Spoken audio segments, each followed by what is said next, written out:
Good morning student. कक्षा 8 English medium और Gujarati medium subject Hindi subject में आज हम पढ़ेंगे 4th चैप्टर जिसका नाम है कर्मयोगी लाल बहादुर शास्त्री। उसके राइटर है शंकर दयाल शर्मा और साहित्य का प्रकार है रेखाचित्र। रेखाचित्र यानी किसी के जीवन पर आधारित लिखा हुआ कोई पाठ, यानी किसी व्यक्ति के जीवन के आधार पर लिखी हुई रचना जिसे रेखाचित्र कहते हैं। जो शंकर दयाल शर्मा है जिसके राइटर वो भारत के 9वें राष्ट्रपति थे और उनका जन्म भोपाल में हुआ था। उनकी आरंभिक शिक्षा मध्य प्रदेश में हुई। आगे की पढ़ाई उन्होंने क्रमशः आगरा, इलाहाबाद तथा लखनऊ विश्वविद्यालय में की तथा MA LLB की उपाधियाँ प्राप्त की। बाद में कैम्ब्रिज विश्वविद्यालय से PhD की उपाधि अर्जित कर की और वहाँ पर 1 वर्ष तक प्रवक्ता रहे। तत्पश्चात भारत लौटकर वो राजनीति में सक्रिय हुए। विधायक और सांसद के रूप में आरंभ की हुई उनकी राजनीतिक यात्रा राज्यपाल, उपराष्ट्रपति और राष्ट्रपति के सर्वोच्च पद पर जाकर समाप्त हुई। हिंदी और अंग्रेजी दोनों भाषाओं में उन्होंने पुस्तकें लिखी हैं, जिनमें से कुछ इस प्रकार है: देशमणि, हमारे पथ प्रदर्शक, प्रतिष्ठित भारतीय तथा हमारे चिंतन की मूलधारा। जो कर्मयोगी लाल बहादुर शास्त्री रेखाचित्र में लेखक ने शास्त्री जी के जीवन व्यक्तित्व का विश्लेषण करते हुए यह निष्कर्ष प्रस्तुत करते हैं कि अपने कर्मठता के गुण के कारण लाल बहादुर शास्त्री एक अति सामान्य परिवार से उठकर देश के प्रधानमंत्री के पद तक पहुँचे। कर्म को ही ईश्वर मानते थे और कर्म के प्रति अटल आस्था एवं संपूर्ण समर्पण उनके जीवन विकास का मूलाधार है। लाल बहादुर शास्त्री, आप लोगों को पता ही होगा कि वो हमारे देश के प्रधानमंत्री के पद पर नियुक्त किए हुए थे। जवाहरलाल नेहरू की मृत्यु के बाद स्वतंत्र भारत के दूसरे प्रधानमंत्री बने। देश आज़ाद हुआ तब भारत के प्रधानमंत्री जो फर्स्ट थे वो थे जवाहरलाल नेहरू और उनके निधन के बाद, उनकी मृत्यु हो जाने के बाद दूसरे प्रधानमंत्री के पद पर जो नियुक्त हुए वो थे लाल बहादुर शास्त्री। इस पद पर वे केवल 19 महीने रहे। जो प्रधानमंत्री के पद पर कितने समय तक रहे तो 19 महीने रहे। इस दरमियान इस समय देश की परिस्थिति इतनी कठिन थी, देश के लिए वो परीक्षा की घड़ी थी। पाकिस्तान ने भारत पर आक्रमण कर दिया था। भारतीय सेनाओं ने उसका मुंहतोड़ जवाब दिया। सारी दुनिया ने शास्त्री जी के नेतृत्व का लोहा माना। इस पाठ में लेखक ने कर्म को ही ईश्वर मानने वाले शास्त्री जी के व्यक्तित्व का सुंदर विश्लेषण किया हुआ है। कर्म को ही ईश्वर, यहाँ पे इसके नाम में ही विशेषण जुड़ा हुआ है। कर्मयोगी, कर्मयोगी का अर्थ क्या होगा? कर्म मार्ग का अनुसरण करने वाला। निष्काम कर्मयोगी, निष्काम कर्मयोगी, श्रीमद् भगवद गीता में हमें ये शब्द सुनाई देते हैं कि निष्काम कर्मयोगी किसे कहने, तो जो काम करे और फल की इच्छा न रखे। मैं ये करूँगा तो मुझे ये प्राप्त होगा, तो ही हम कार्य करते हैं। लेकिन लाल बहादुर शास्त्री के जीवन का मूल मंत्र था वो कर्मयोगी थे। यानी कर्मयोगी यानी कर्म बिना किसी प्रयास के, बिना किसी फल की इच्छा के कार्य करना और कर्म मार्ग का अनुसरण करना। जो कार्य करना है उसी में ही अपना मन लगाकर रहना, यानी कर्मयोगी जो उनके नाम के साथ जुड़ा हुआ है। कर्म ही ईश्वर है। कर्म ही ईश्वर यानी कर्म करने से ही ईश्वर की प्राप्ति होती है, ऐसा उनका मानना। यानी कर्म ही श्रेष्ठ है। बिना बैठे रहने से कर्म ही किया जाए, लेकिन उसका फल क्या प्राप्त होगा ये देखने का नहीं, सिर्फ कर्म ही किए जाए। क्योंकि कर्म करेंगे तो अच्छे कर्म होंगे तो उसका अच्छा फल और बुरे कर्मों का बुरा फल हमें प्राप्त ही होता है। यहाँ पे शास्त्री जी का कहना था कर्ममय ही रहे, कर्म से जुड़े ही रहे। चैप्टर इस प्रकार है कि कर्मयोगी लाल बहादुर शास्त्री महान कर्मयोगी थे। वे भाग्य के भरोसे बैठने वाले व्यक्ति नहीं थे। कैसे? भाग्य के भरोसे, नसीब में होगा तो मिलेगा, भाग्य में होगा तो मिलेगा, लेकिन वो ऐसे नहीं थे। उनके लिए कर्म ही ईश्वर था। कर्म के बिना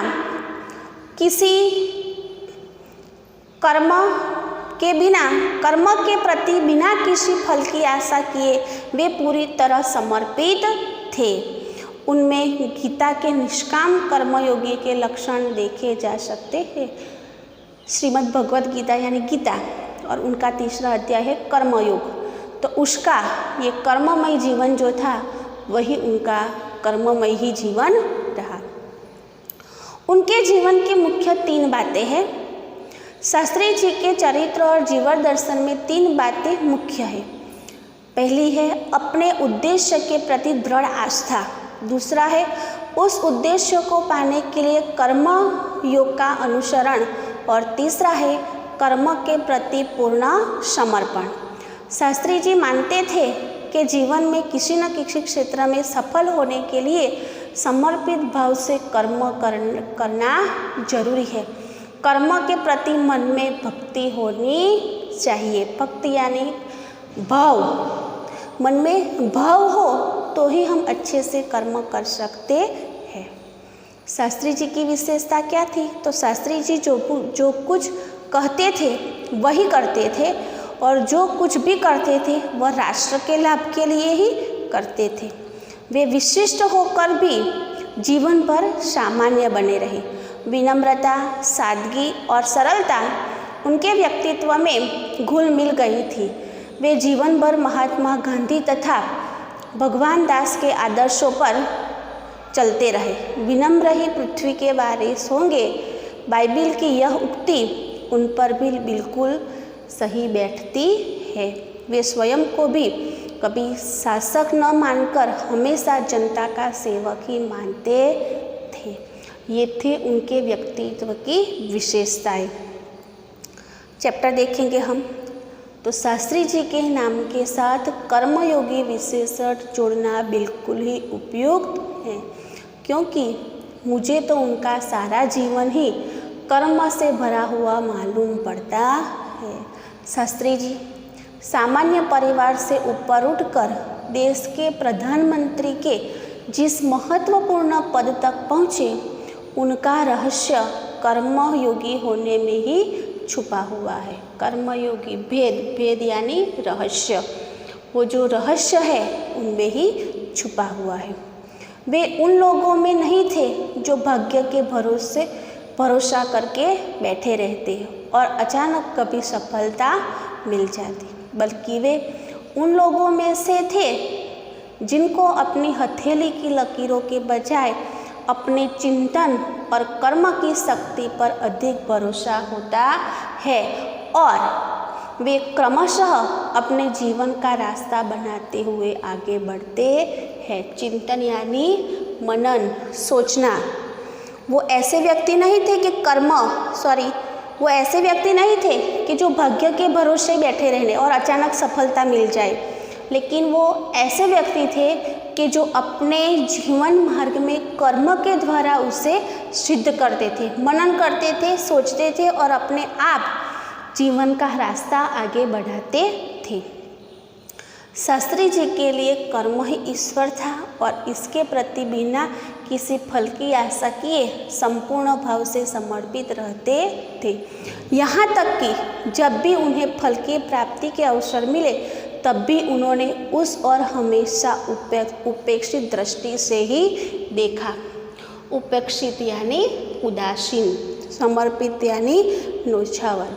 और जब उनको ऐसा मौका मिला तब उन्होंने उसे उपेक्षित भाव से, उपेक्षित यानी मिलेगा, ऐसा नहीं कि चलो मुझे चाहिए ही, मैं इस काम के लिए योग्य हूँ और यह कार्य मुझे, ये पोस्ट, ये पोजीशन मुझे चाहिए, ऐसा नहीं। जो मिला जब मिला मिला तो भी सही, न मिला तो भी सही। वो ऐसे कभी मुझे पद और प्रतिष्ठा की उन्हें कभी चाह नहीं थी, लेकिन उन्होंने कर्म के द्वारा यह सिद्ध कर दिखाया था।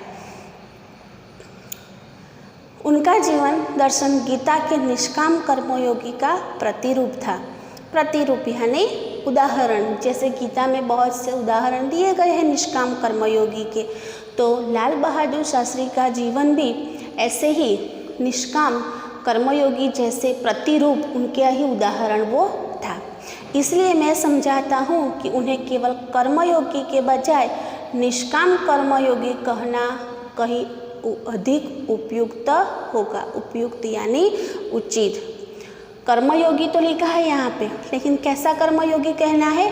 निष्काम कर्मयोगी। निष्काम कर्मयोगी कर्म करते हैं लेकिन फल की इच्छा नहीं रखते, तो ऐसे कर्मयोगी कहना उनके लिए बहुत उचित होगा, उपयुक्त भी होगा।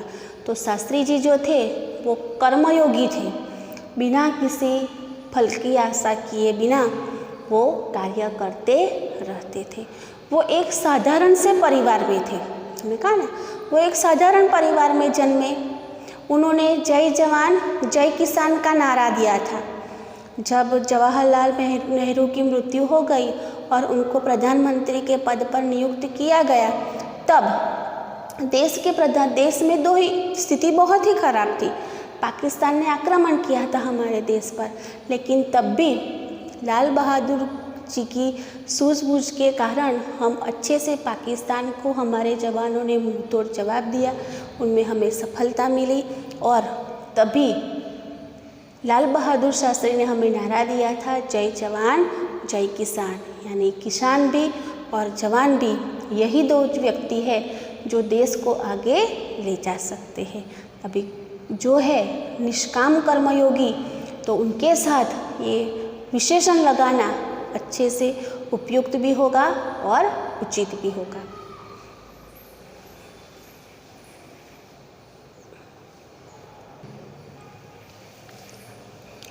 शास्त्री जी ने अपने उद्देश्य के प्रति दृढ़ आस्था, उस उद्देश्य को प्राप्त करने के कर्म का भाव तथा उस कर्म के प्रति संपूर्ण समर्पण, ये तीन बातें मुझे उनके संपूर्ण चरित्र तथा जीवन दर्शन में दिखाई पड़ती है।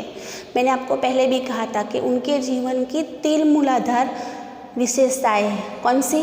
तो उद्देश्य के प्रति दृढ़ आस्था, आस्था यानी श्रद्धा, विश्वास, और जो उद्देश्य है, उद्देश्य यानी लक्ष्य, और लक्ष्य को प्राप्त करने के लिए कर्म का भाव तथा उस कर्म के प्रति संपूर्ण समर्पण, ये तीन बातें मुझे उनके संपूर्ण चरित्र तथा जीवन दर्शन में दिखाई पड़ती है। अपने एक भाषण में जीवन दर्शन यानी जीवन में अपनाई हुई विचारधारा, उन्होंने अपने जीवन में जो विचारधारा अपनाई है वो जीवन दर्शन है। अपने एक भाषण में उन्होंने इसी तरह के विचार व्यक्त करते हुए कहा था, वहाँ तक कि भले ही आप राजनीतिक क्षेत्र में हो या सामाजिक क्षेत्र में या कोई और अन्य क्षेत्र में कार्य करते हैं, यदि आप उनमें सफल होना चाहते हैं, अपने दायित्व को पूरी तरह से निर्वाह करना चाहते हैं, तो आपके कार्य और समर्पण तथा भक्ति और कर्म में समन्वय होना चाहिए। देखो, दायित्व यानी जिम्मेदारी, दायित्व यानी जिम्मेदारी।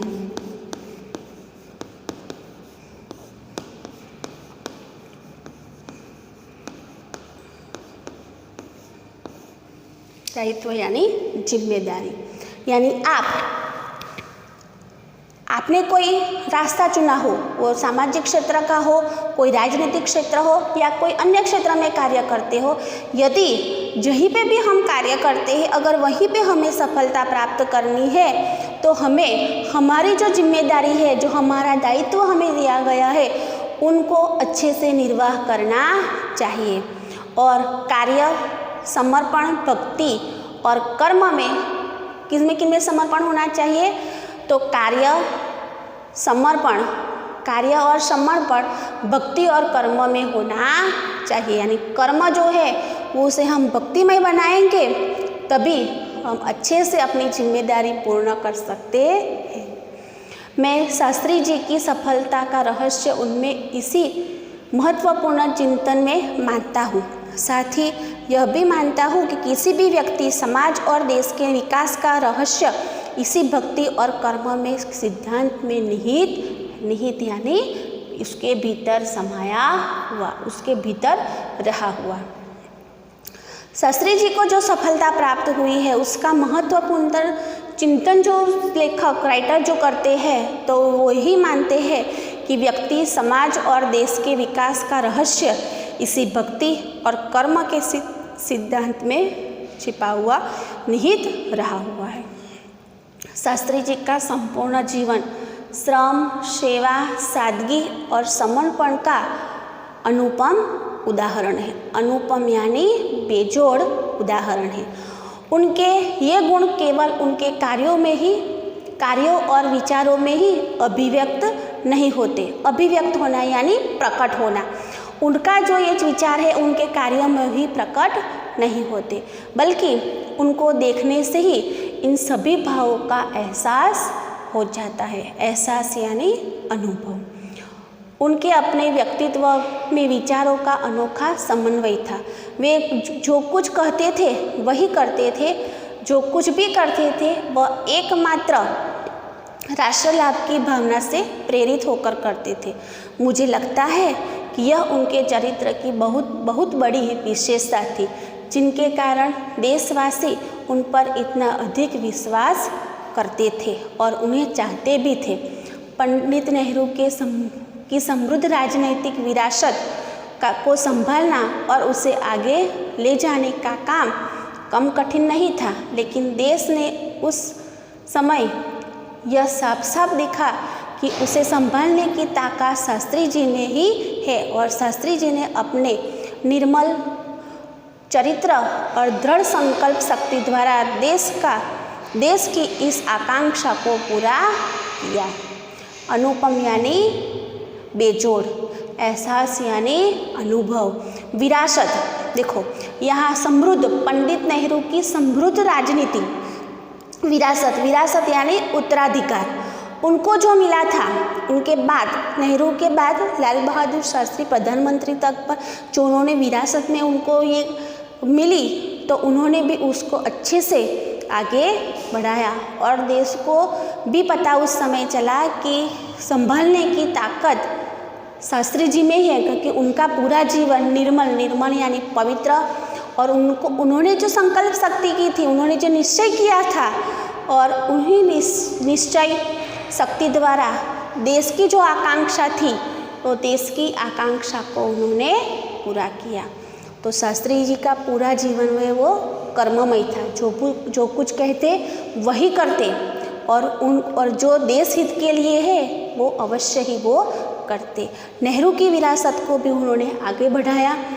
लोगों ने जो आशा अपेक्षाएं उनसे रखी थी उनको भी उन्होंने पूरा किया। तो ऐसा था उनका जीवन चरित्र। इसके बाद का टॉपिक हम नेक्स्ट लेक्चर में चर्चा करेंगे। Thank you.